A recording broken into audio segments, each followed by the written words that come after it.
जय भीम। मी हंसिनी। सम्यक न्यूज लाईव्हच्या विशेष बातमीपत्रात आपलं स्वागत आहे। ठळक बातम्या पुढील प्रमाणे। Phoenix multispeciality hospital and critical care centre, Shivajinagar, Nanded. Ideal institute of biology, Nanded आणि लातूर, लीडर इन बायोलॉजी।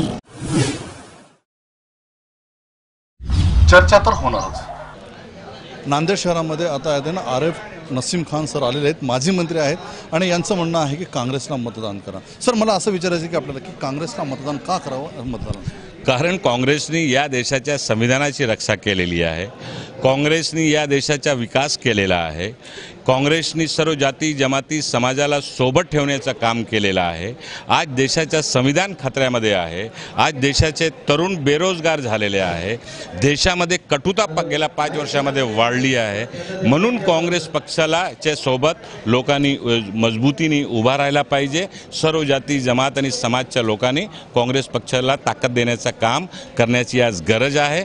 कारण ह्या देशाची जनताची मागणी आहे की मोदी सरकारला बाजू ठेवला पाहिजे, कारण मोदी सरकार या देशामध्ये RSSची विचारधाराला भारतीय जनता पक्षाच्या सरकाराच्या माध्यमातून लागू करण्याचे जे प्रयत्न करत आहेत त्याला थांबवण्यासाठी काँग्रेस पक्षाच्या सोबत उभा राहायला पाहिजे। सर, काँग्रेस पक्षामध्ये थोडे आता अलबेल आहे, म्हणजे कोणी कुणाचं ऐकत नाही किंवा असं पक्षांतर होत चाललेलं आहे। याच्यावर आज पक्ष म्हणून काय त्याच्यावर भूमिका आहे? सगळे ऑल वेल आहे, अलबेल काही नाही आहे, सगळे नेते सोबत आहेत।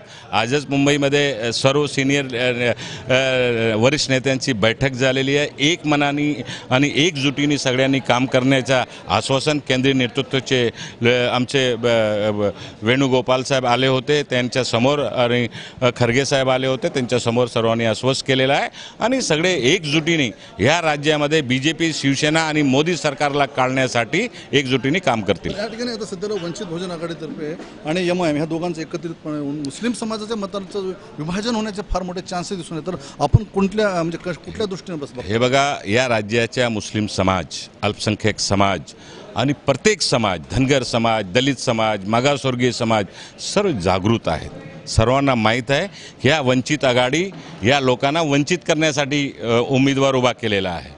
समाजवादी आणि बहुजन समाज पार्टीची पृष्ठभूमी काय आहे हे सुद्धा लोकांना माहीत आहे की जिथे त्यांचे कार्यकर्ते सुद्धा नाही आहेत, पदाधिकारी नाही आहेत, बूथ एजंट, पोलिंग एजंट तर जाऊ द्या, तिथे सुद्धा त्यांनी उमेदवार ह्याचसाठी उभा केलेला आहे की काँग्रेसच्या सेक्युलर वोट डिव्हिजन करायचा आणि BJP शिवसेनेला लाभ पोहोचवायचा। अशा प्रकारचा जर कोणी प्रयत्न करत असेल तर मतदाता, जे सेक्युलर मतदाता आहेत ते अशा लोकांना हाणून पाडतील।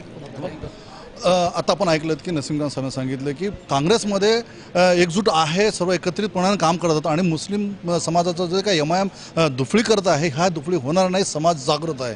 मी विजय निलंगेकर, सम्यक न्यूज लाईव्हसाठी जय भीम। पाहत रहा सम्यक न्यूज लाईव्ह। बातमी पाहण्यासाठी YouTubeवर सबस्क्राईब करा।